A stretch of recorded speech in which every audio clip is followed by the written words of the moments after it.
आधी लोकसभा आणि नंतर राज्यसभा निवडणूक लढवण्याची इच्छा असूनही संधी मिळाली नाही म्हणून नाराज असलेले अजित पवार गटाचे नेते छगन भुजबळ हे उद्धव ठाकरे यांच्या नेतृत्वाखाली प्रवेश करणार असल्याची चर्चा राजकीय वर्तुळात सुरू होती।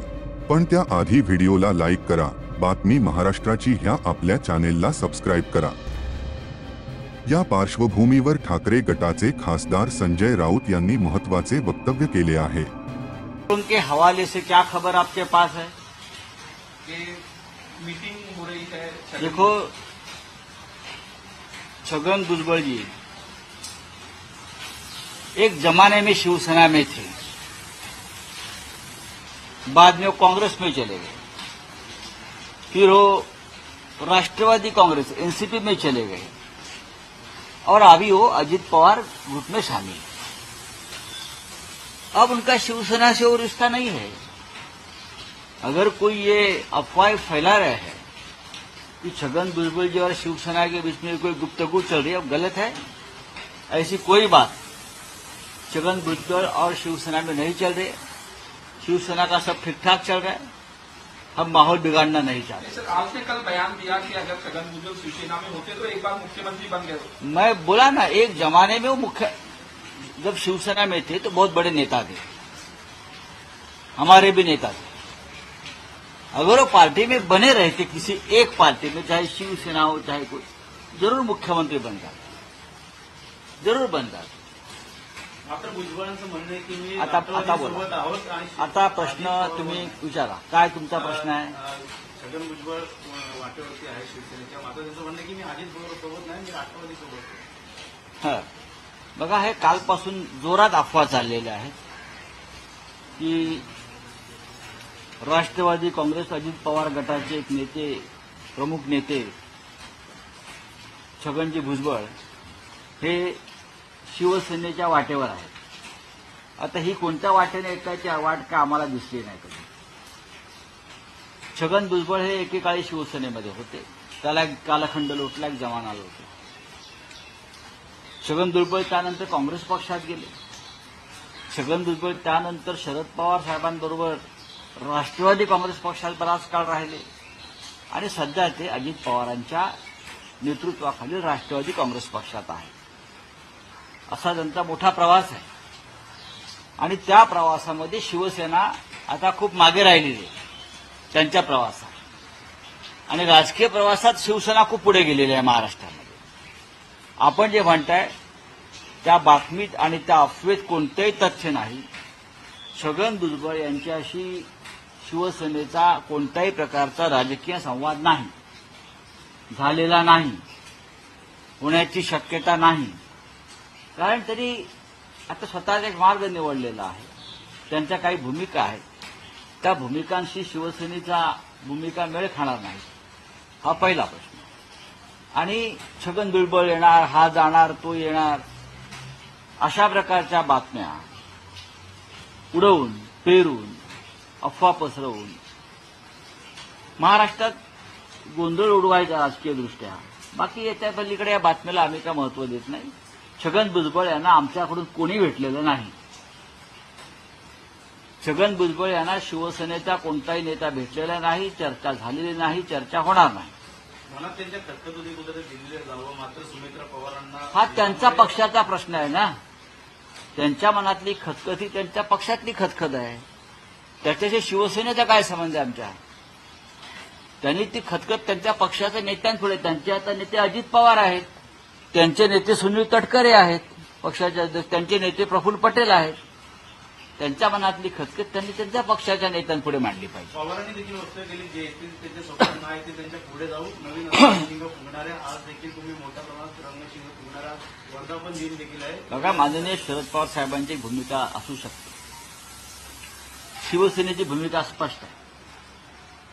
2.5 वर्षापासून ज्यांनी शिवसेनेशी उभा दावा मांडला, शिवसेना फोडली, महाराष्ट्राच्या दुश्मनांशी हात मिळवणी केली, त्यांच्याशी आमचा आता कोणताही संवाद राहिलेला नाही, राहणार नाही।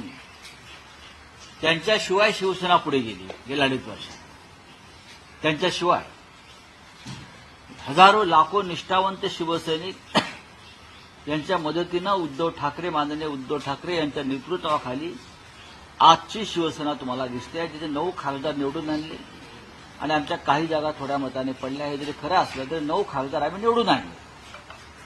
अशा वेळेला जे सोडून गेले त्यांची चिंता आम्ही का करावी? आज शिवसेनेचा 58वा वर्धापन दिन आहे. हिंदू हृदय सम्राट शिवसेना प्रमुख बाळासाहेब ठाकरे यांनी शिवसेनेची जी स्थापना केली 58 वर्षापूर्वी, ती अशा बेमान लोकांना छातीवर घेण्यासाठी नाही. ज्यांनी मराठी राज्याशी, मराठी माणसाशी बेमानी केली, त्यांच्याशी संबंध ठेवून बाळासाहेब ठाकरेंनी पक्ष कधी पुढे नेला नाही. जे सोडून गेले त्यांच्याशिवाय बाळासाहेबांनी निष्ठावंत शिवसैनिकांच्या मदतीनं ही शिवसेना इथपर्यंत आणली आणि ती उद्धव ठाकरे साहेबांनी त्याही पुढे घेऊन गेली.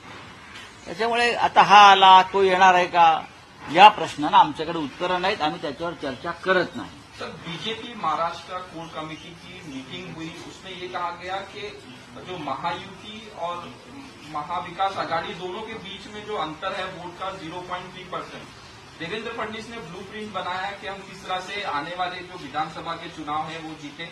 सर, क्या कहना है? करने दो ना, उनकी पार्टी है.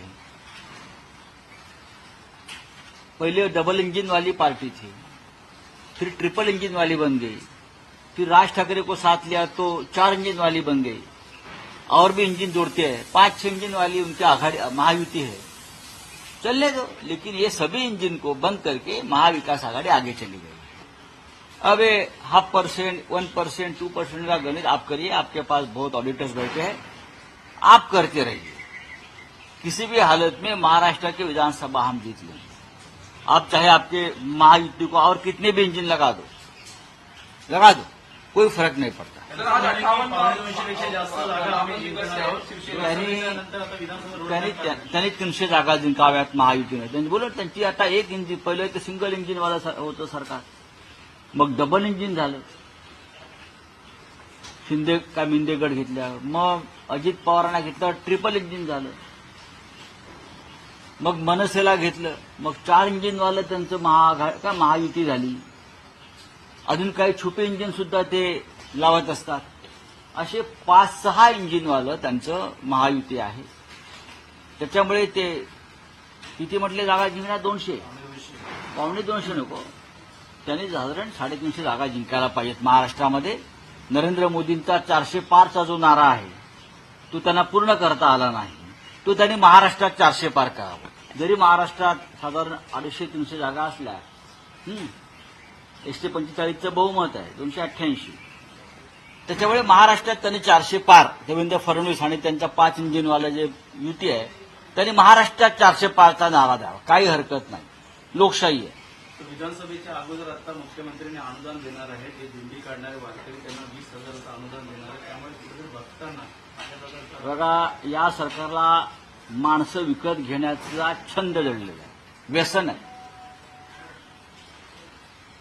हे व्यसन आहे की प्रत्येक गोष्ट मतं विकत घ्यायची, अधिकारी विकत घ्यायचे, सत्ता विकत घ्यायची, आमदार विकत घ्यायचे, खासदार विकत घ्यायचे, माणसं विकत घ्यायची. पैसे आहेत चोरीचे, पण त्या चोरीच्या पैशातून महाराष्ट्राची संस्कृती असलेल्या वारकरी संप्रदायाला सुद्धा विकत घेण्याचा प्रयत्न काल झाला. 20-20 हजार रुपये आतापर्यंत तुमच्याकडे कोणी वारकऱ्यांनी मागितले होते?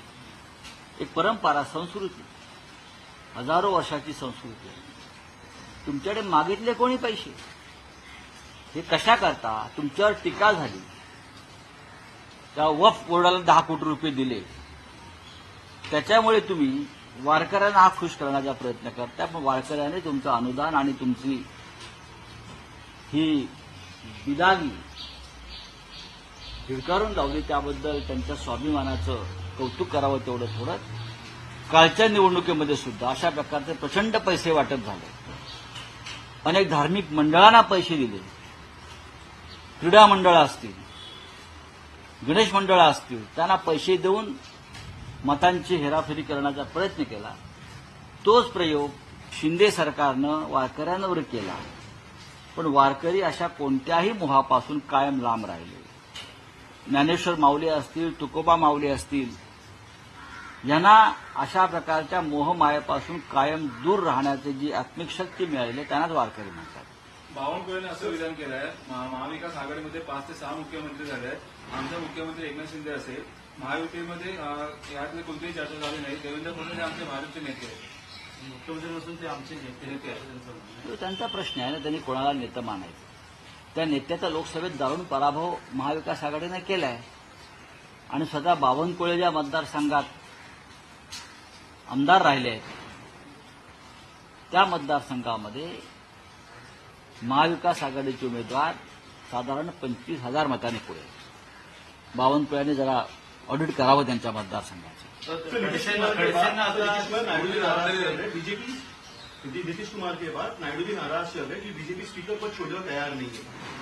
अभी मैं उसके बारे में क्या बोल सकता आपने हूं. भी कहा था कि हम सपोर्ट करेंगे. बात ऐसी है कि अगर ऐसा कोई प्रस्ताव आता है स्पीकर के बारे में इंडिया आघाड़ी के पास, तो इंडिया आघाड़ी के लोग एक साथ बैठेंगे. फिर राहुल गांधी जी, खरगे जी, उद्धव ठाकरे जी, शरद पवार जी, ये सब हम एक साथ बैठकर, ममता जी, उस बारे में निर्णय लेंगे. अगर कोई मौका मिलता है लड़ाई का तो जरूर हम नहीं छोड़ेंगे मौका.